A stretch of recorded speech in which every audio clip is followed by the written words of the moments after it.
We are pulling no punches after an atrocious Ranger performance in a 6-2 loss to the Edmonton Oilers.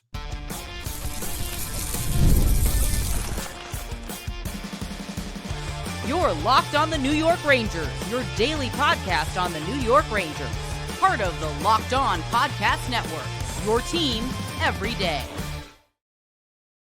Welcome back, Blue Shirts fans, to episode number 1189 of the Locked On New York Rangers podcast. I'm your host, John Chick. So I want to thank you guys, as always, for making Locked On New York Rangers your first listen every day. We are free and available on all platforms, including YouTube. And today's episode of Locked On New York Rangers is brought to you by FanDuel. You can start the season with a big return on FanDuel. New customers can place a $5 bet, and you will get started with $150 in bonus bets if you win your first $5 bet. Visit FanDuel.com today to get started. And we are, of course, part of the Locked On Podcast Network, your team every day. So, guys, where do I start?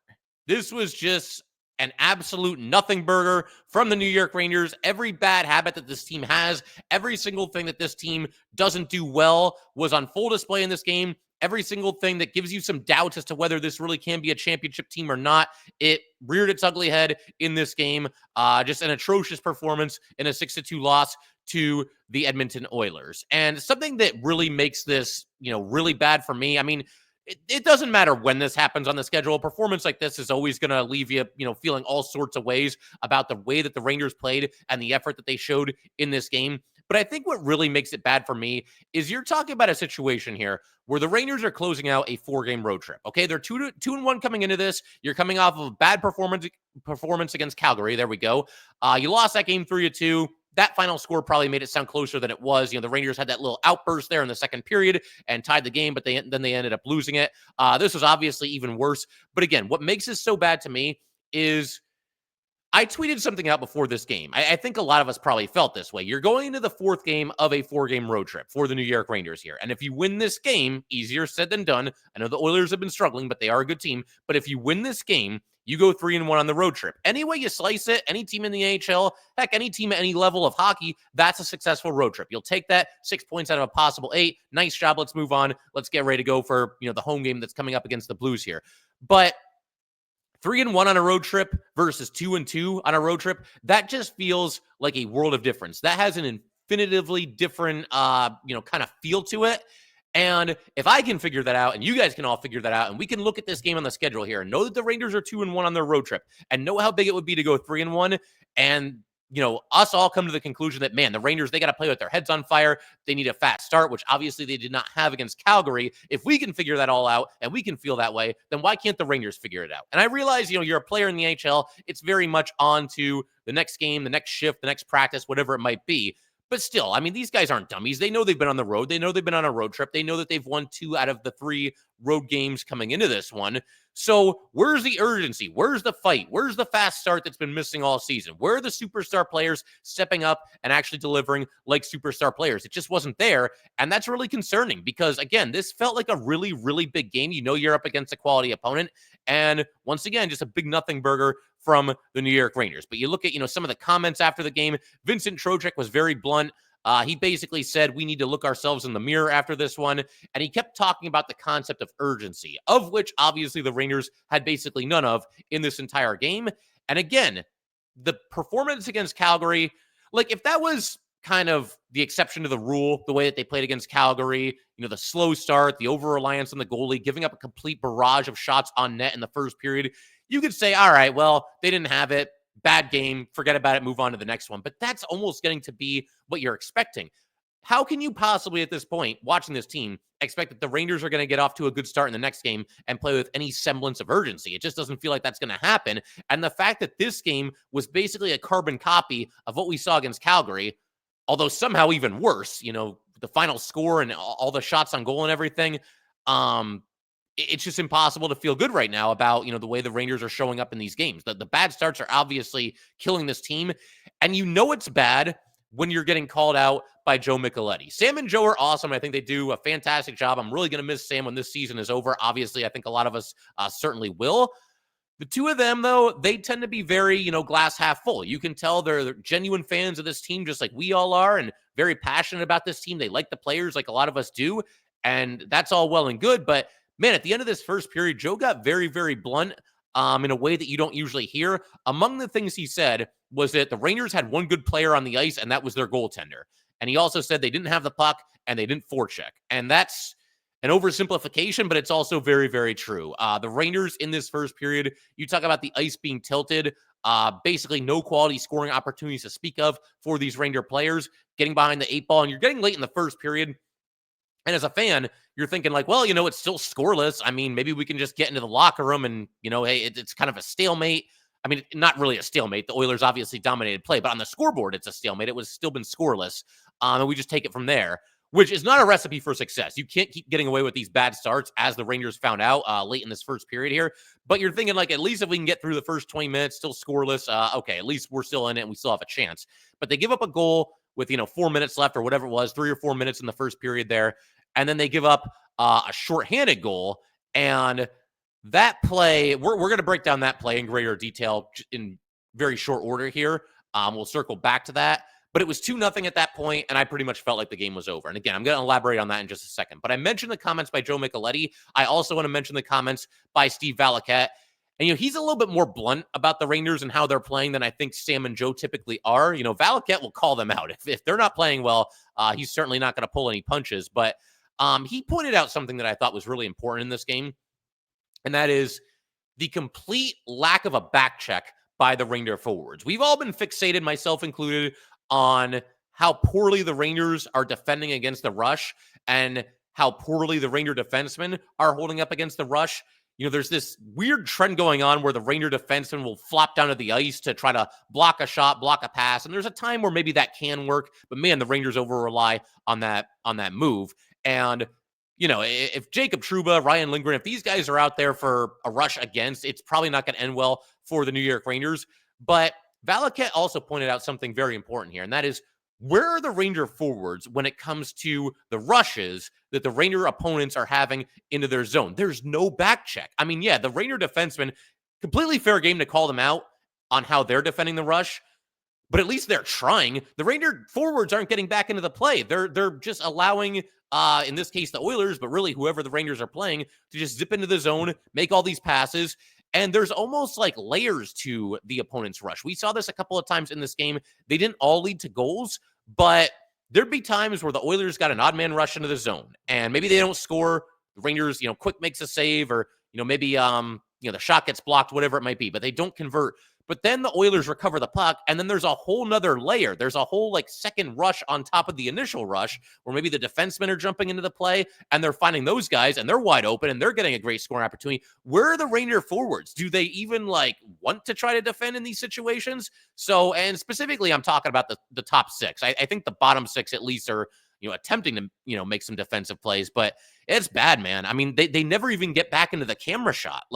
You have, the cameras moving this way to the right to follow the rush that the Oilers are getting into the Ranger zone, moving left to right on the screen, and they're getting a great scoring chance. And you never see the Ranger forwards enter the camera shot. Are they skating hard? Are they just gliding? I can't really answer that question because the camera's not on them. But given how long it takes for them to get back into their own zone, I can't imagine that these guys are skating as hard as they're capable of. Chris Kreider can absolutely fly. Mika and Panarin, they're not speed demons, but they're not slow. These guys should be able to get back into the play and break up some of these passes far more often than they're doing, certainly in this game, and honestly, just recently in general. So, yeah, that's kind of where things stand right now. I do want to talk about this one play here, though, that kind of sums up the Rangers' night, and it kind of builds on what I was just talking about. It's something that happened while the Rangers had a power play at the end of the first period.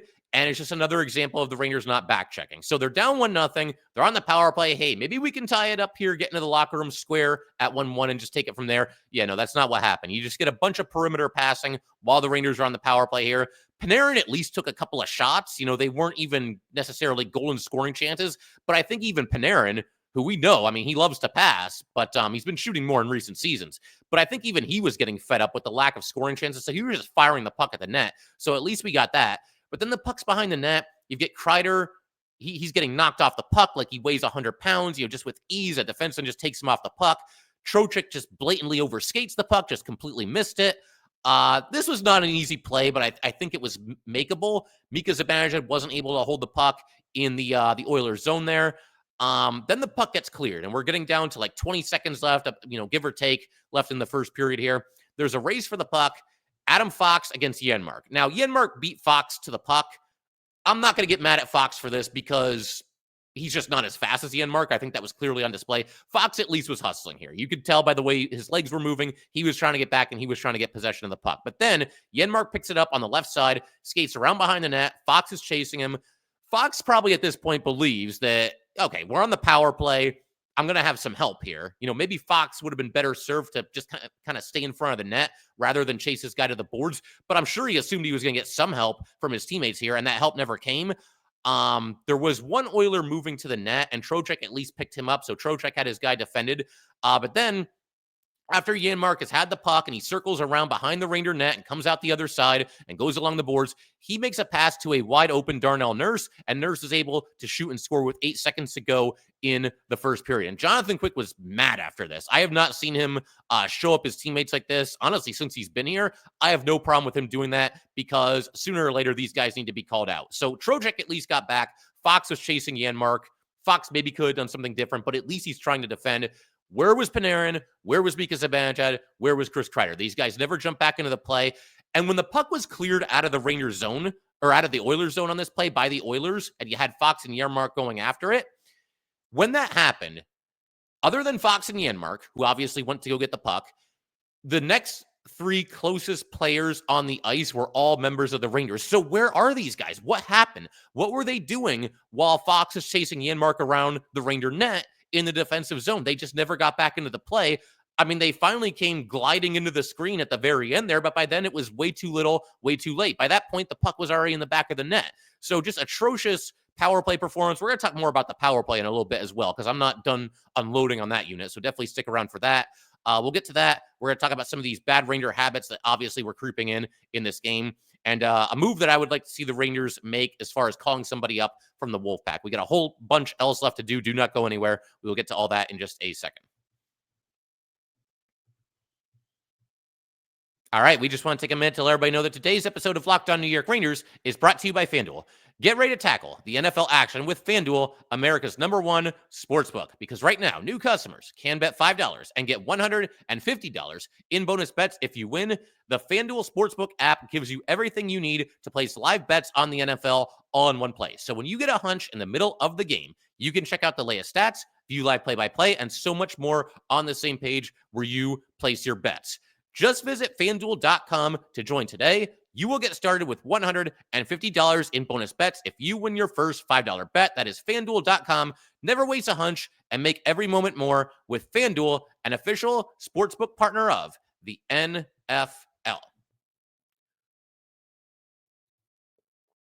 All right, let's go ahead and keep everything rolling here on Locked On New York Rangers. Huge shout out to the everydayers as always. We're going to be breaking down the Rangers' next game in our next episode. They will be back in action on Monday against the St. Louis Blues in Madison Square Garden. But let's go ahead and keep, unloading on this team for this wonderful performance that they had in Edmonton here. So I talked about the bad habits. We kind of covered some of them already in this last episode, or the last section there that we just did. But the Rangers basically played all their greatest hits in this one, and clearly not in a good way. Again, everything that makes you wonder about this team. Are they really Stanley Cup contenders? Is this a team that can win 4 playoff series, which is obviously what you have to do to win the Stanley Cup? I don't think the Rangers are in any danger of missing the playoffs or anything like that. I'm not going to go that far. There's just too much talent on this team, and you don't go from President's Trophy winners to missing the playoffs altogether. Obviously, they still have to earn their spot, but for the people wondering about, how deep they're going to go in the playoffs, I think those concerns are certainly valid based on some of the things that we've seen happen in the first quarter of the season here. Obviously, in this game, again, the greatest hits, over-reliance on the goalie. Jonathan Quick had to, he made 19 saves, but he faced 21 shots in the first period. They're getting more than a shot on goal per minute. That's just ridiculous. And again, the fact that this happened against Calgary and then the same exact thing happens in the next game against Edmonton, that's what makes it so damning. If it's one of those things that happens every once in a while, okay, fine. They're not human, or they are human. They're not robots. I get it. You're going to have bad nights every now and then. You play 82 games. There's going to be some games where you just don't have it. But for this to happen 2 games in a row, to me, is just completely unacceptable. How much can the Rangers possibly put on the plate of a soon-to-be 39-year-old goalie? That's the question that I have for these Rangers skaters after this game. Quick has been awesome, but, there's limits. I mean, there's no goalie in the world that can hold down the fort the way that these Ranger goalies are being asked to hold down the fort in the recent run of games here, especially these last 2. They're just facing a constant barrage of shots. The Rangers aren't defending the front of the net. They are a tremendously vulnerable team when it comes to defending the rush. And apparently they just don't feel like back checking. So other than that, things are going great as it pertains to the Rangers defense and the type of support that they're giving their goalie. But there's no goalie on the planet that can withstand this kind of a barrage just night after night after night. You can get your goalie to steal a game every here and there. And we've seen Quick do it. We've obviously seen Igor do it, but they're not superhuman. You keep defending like this, and you're going to have a night like this where you're giving up, 5+ goals in a game, which also, I saw a stat. I think it's like the 5th time this season that the Rangers have given up 5 or more goals. That's obviously not good either. And some of that's on the goalies. Igor's had a couple of games here and there where he hasn't had it, but to me, it's more on the defense than anything else. Something else, we often, or I do at least, take aim at the Rangers for having subpar starts to periods, subpar endings to periods. That was on full display in this one too. You watch the Rangers start that they had in this game. They all looked like they were skating in quicksand. The Oilers had the puck in the Rangers zone for basically the entire first period. And the shots on goal, again, were like 21-5, somewhere in that ballpark, whatever it was. And then, of course, the bad ending of the first period. The Rangers are on the power play. They just don't feel like competing. And the Oilers end up with a shorthanded goal. That's basically what happened there. And another thing, too, to build on that, it feels like every game now, the Rangers goalie, whether it's Igor or whether it's Quick, they're constantly being asked to make like some ridiculous save in the final seconds of a period. There's always like one really good grade A scoring chance for the Ranger opponent at the very end of a period. In the last, 15 seconds, 10 seconds, 5 seconds, sometimes right at the buzzer there have been a few where, Igor has made a really nice save at the very end of a period, and it kind of leaves us all wondering, like, I wonder if that went in, like, would that have beaten the buzzer? And we're not really sure, but the point stands. The bottom line, these goalies are being asked at the end of a period very often to make a spectacular save, and they've mostly done it. Obviously, last night was the exception. Quick wasn't able to come up with that save with 8 seconds left there. But, man, I'm blaming everybody on the ice except for Jonathan Quick for that, goal that happened with 8 seconds left in the first period there. But that just keeps happening. These Ranger goalies have to keep making a spectacular save at the very end of a period. That's not a good sign. That's a sign that this team is just not focused in big areas of the game where they need to be focused. Clearly, their opponents are focused because they're winning puck battles and they're creating something out of nothing in the closing seconds and getting a grade A scoring chance. How many more times is this going to happen where the Ranger goalie has to make a spectacular save with 6 seconds left, with 3 seconds left, with 1 second left? Like, get it together and make sure you're buckling down in the big spots of a game, namely here, the end of a period, and obviously the start of periods as well. I'm also going to call out the coaching staff a little bit. I think overall Laviolette has done a really nice job. I think the Rangers are in good hands. Obviously last year, very successful season, minus the ending. But, with last season, the cold hard truth is that only one team gets to lift the Stanley Cup, and the Rangers lost to a spectacular team that went on to win it all. But with Laviolette here, I got to do a little bit of a call out for him and the coaching staff. On one hand, I can understand and appreciate the fact that he wants to give his big horses a chance to get it going and pick it up a little bit. But we are a quarter of the way through the season here. And look, it's not like Chris Kreider hasn't had any good games. It's not like Panarin hasn't had any good games or Lafreniere or any of these guys, the big names on the New York Rangers.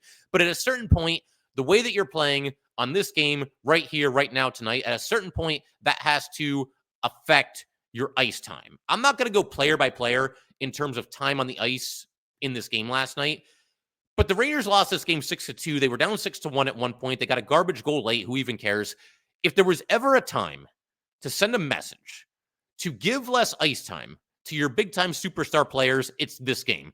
The Rangers were down in the third period 5-1. It was 4-1 going in. It balloons to 5-1. It balloons even further to 6-1. They were not going to win this game. It just was not going to happen. And they just keep going with the same kinds of rotations. Nobody loses any ice time. The only noticeable difference, if you look at the Ranger time on the ice in this game, was Will Cooley saw a pretty significant uptick, and good for him. He definitely deserves it. He ended up with 17 minutes and 28 seconds of ice time. So in this game, Cooley ended up with more ice time than a couple of notable players, Alexis Lafreniere, Chris Kreider, and Riley Smith. But other than that, other than Will Cooley getting an uptick in ice time, If you look at time on the ice on this game for the Rangers, it was the same as it is every night, whether they're winning, whether they're losing, whether it's a competitive game, whether they're, whether they've got their A game or their F game like they did in this one. It's always the same. And at some point, how you're playing has to determine your ice time. Why not sit down a couple of these superstars in the final 5 or 7 minutes of this game, if for no other reason than to just send a little bit of a message like, you guys need to be better than this. Again, they're not going to win the game anyway. They're down by 5 goals in the closing minutes. It's not going to happen on this night. So there's that in general. But to make an even more specific point and kind of really call out the coaching staff here, I want to look at how time on the ice was allotted during the Ranger power plays. The Rangers ended up with 3 power plays on this game. They went 0 for 3, but that we're only scratching the surface, just looking at the 0 for 3 part of it. I want to break down everything that happened on these power plays and just kind of assess the time on the ice and just really everything that happened. We're going to go through this basically step by step. And you know what? We are actually going to do that in just a second here. I'm just getting warmed up for this one, so we'll get back to that in just a second and talk about these power plays in just a minute. All right, we just want to go ahead and let everybody know that today's episode of Locked On New York Rangers is brought to you by PrizePicks. PrizePicks is the best place to get real money sports action. With over 10 million members and billions of dollars in awarded winnings, PrizePicks has made daily fantasy sports accessible to all. You just pick more or less on at least 2 players for a shot to win up to 100 times your cash. Run your game all season long on PrizePicks. You can now win up to 100 times your money on PrizePicks with as little as 4 correct picks. PrizePicks is the best way to get action on sports in over 30 states, including California, Florida, Georgia, and Texas. PrizePicks now offers Venmo for quick and easy deposits and withdrawals into your account this sports season.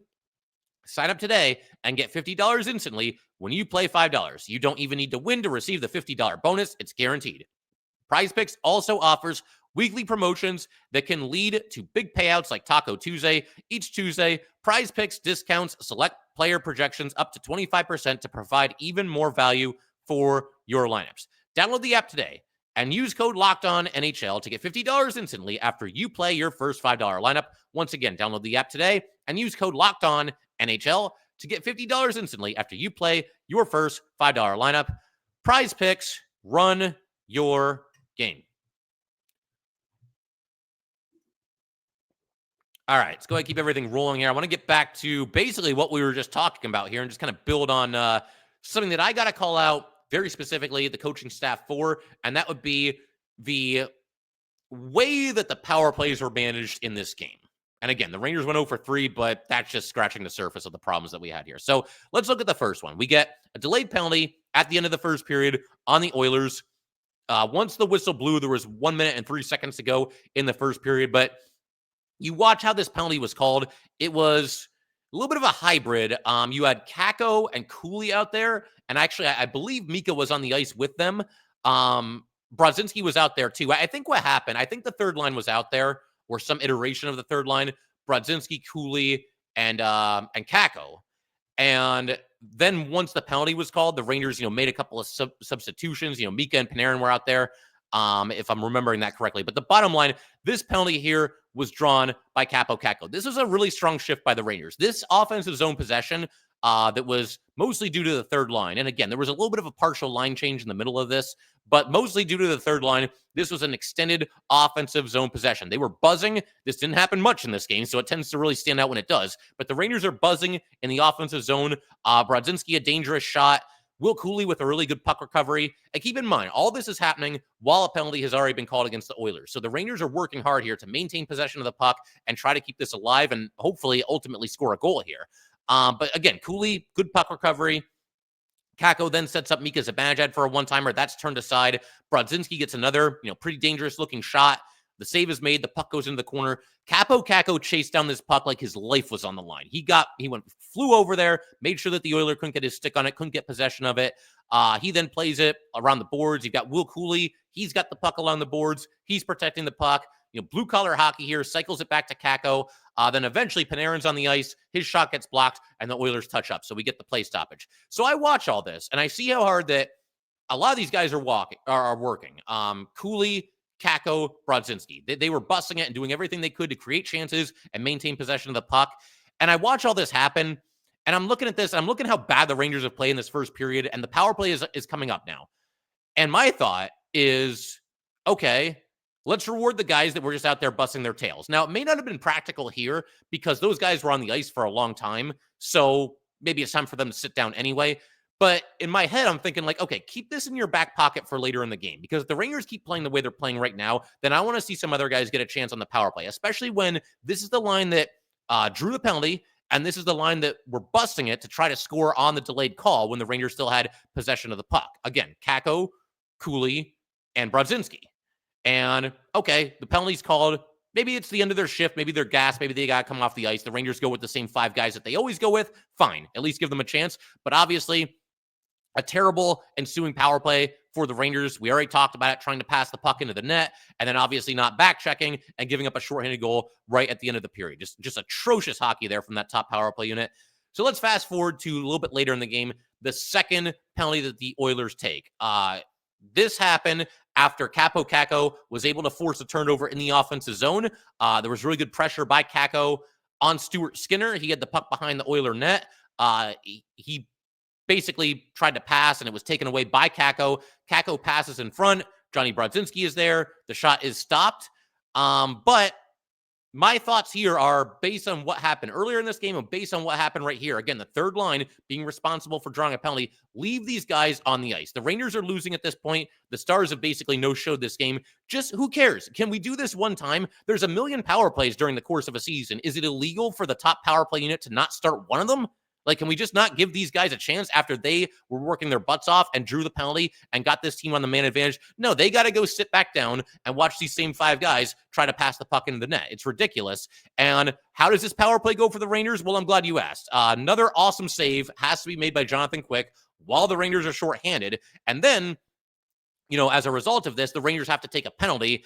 This one's on Trocheck because that's how the Rangers defend now. They don't hustle on the back check. They just take penalties while the team is on the power play. So we end up with a 4-on-4, and lo and behold, the Oilers end up scoring on the 4-on-4. Draisaitl scores to make it 3-0.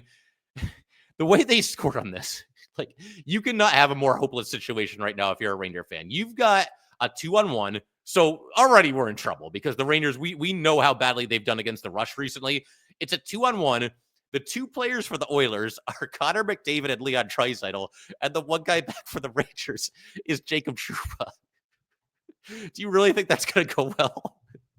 I'm sorry, man. That's just ridiculous. Like, you saw this developing and you knew it was a goal. Couple of passes back and forth. Draisaitl scores and it's 3-0. And Trouba shouldn't even be out there when it's 4-on-4 because there's more ice to cover, and he's not exactly fleet of foot. And he's out there against McDavid and Draisaitl. Do you really think that's going to go well? There's no chance. But that's how the second power play ended up. It ends up in a 4-on-4. The Rangers having to take a penalty, and the Oilers scoring and making it 3-0. But then I'm sorry, I'm still laughing about that whole situation. McDavid and Draisaitl against Trouba. Yeah, good luck. So anyway, third period. This turns out to be the third and final power play chance for the Rangers. I cannot stop laughing about that. This turns out to be the third and final power play opportunity for the Rangers. Okay, it's the third period. It's about midway through, and you've got Adam Edstrom drawing a penalty against the Oilers. Okay, now that's a subplot in and of itself because you look at the 3 power plays that the Rangers earned in this game. They were all drawn by bottom 6 forwards. The first one, Kakko drew a penalty. The second one, Johnny Brodzinski drew a penalty. And now this one, we've got the rookie, Adam Edstrom, drawing a penalty. The Rangers star players were so unnoticeable, at least not in a good way, and so invisible in this game. I mean, what reason do the Oilers or any team have to take a penalty against them? And that's been on display for the last handful of games in general. The Rangers aren't getting any power play chances because they're not doing enough offensively where a team is in a position where they feel like they have to hook or hold or, whatever it might be to slow them down. No, there's no reason to take any penalties. And in this game, you look at the 3 players on the Rangers that drew a penalty to give the Rangers the man advantage. And again, bottom 6ers. It's Kakko, it's Brodzinski, and it's Edstrom. And this is when I just lost it because at this point in the game, the Oilers had scored right before this to make the score 6-1. We're down to we're more than halfway through the third period. I don't remember exactly how much time is left. But if there is ever a time to try something different when it comes to your power play, if there is ever a time to send a message to your team, which for the second game in a row has turned in a mostly lethargic, lackluster effort, It's this. You're down by 5 goals. There's less than 10 minutes to go in the game. You are very clearly not going to win. It's not going to happen. Forget about it. The only thing that I can say here, as far as why the same 5 Rangers were on the ice for the power play, is maybe you're just trying to let them work through some things. You know that you're going to need them down the road in the next game. The power play has to figure out a way to get it going. So maybe you just want to get them some reps. But I'm sorry, that's not good enough. The way that the Rangers top players played in this game, they should not have been on the ice for a single second of this final power play. They went to a commercial break after the penalty was called, and then they come back, and lo and behold, it's the same 5 guys on the ice. They start the power play, and another just atrocious power play here for this unit. It starts with a face-off loss and a clear by the Oilers. There's another clear by the Oilers. This is all within the first 30 seconds of this power play. There's another clear about 15 seconds after that. There's a giveaway at the blue line and another clear by the Oilers. And mercifully, they finally took the top power play unit off of the ice for this one. The second power play unit didn't do a lot better. Lafreniere set up a decent-looking scoring chance, but they've got Trouba out there on the power play now. That's the one change that you make? I mean, I know Jones wasn't available. He was scratched in this game, but yeah, that's the Rangers' adjustment for the power play in this game. They put Jacob Trouba out there, and he turned the puck over twice during this power play. One of them was maybe on Lafreniere. He probably should have been able to handle the pass, but 2 giveaways basically by Trouba on this one power play here. So I don't know, man. You look at the Rangers power play and just how bad it was in general, the fact that it was 0-3, the fact that, you know, the Ranger top players, they're not the guys that are drawing penalties to set up these power plays in the first place. You've got the third line out there working hard. They don't get to barely sniff the ice during these power play opportunities. I don't know. I mean, I really got to call out the coaching staff on that. And the one that just sent me over the top was that third and final power play. Again, you're down 6-1. Your team has played terrible basically the entire game. And you just throw the same 5 guys out there that you throw out there for any other power play at any other point during the season. Can we just give the second unit a chance? Hell, give the fourth line a chance. I mean, how often are they going to get a chance on the power play? Put Edstrom out there. Put Carrick out there. Who cares? At least do something different. At least send a message to your top guys that this has not been good enough, and you don't get any power play time for this last power play that we're going to get in this game here. So that's kind of where things stand. As far as wrapping up this episode, I did want to throw one other idea out there, and that's to call up Matt Rempe. He's not going to cure everything that, you know, ails the Rangers right now, but I do think that this team is in bad need of a spark. And when they initially sent him down, that's what I said. I said a good time to call him back is when this team is maybe a little bit lethargic. They need a little shot in the arm, a little shot of adrenaline. Call up Matt Rempe. And I don't know who comes out of the lineup. It's probably either Brodzinski or maybe Edstrom, but something needs to happen. Something needs to be different for the next game. Your options are limited, but you do have a giant on skates that you can call up for the next game. So that'll do it for today. Once again, if you'd like to get in touch with this podcast, please send an email to lockedonnyrangers@gmail.com. Once again, that is lockedonnyrangers@gmail.com. Thanks again, guys, and I will see you next time.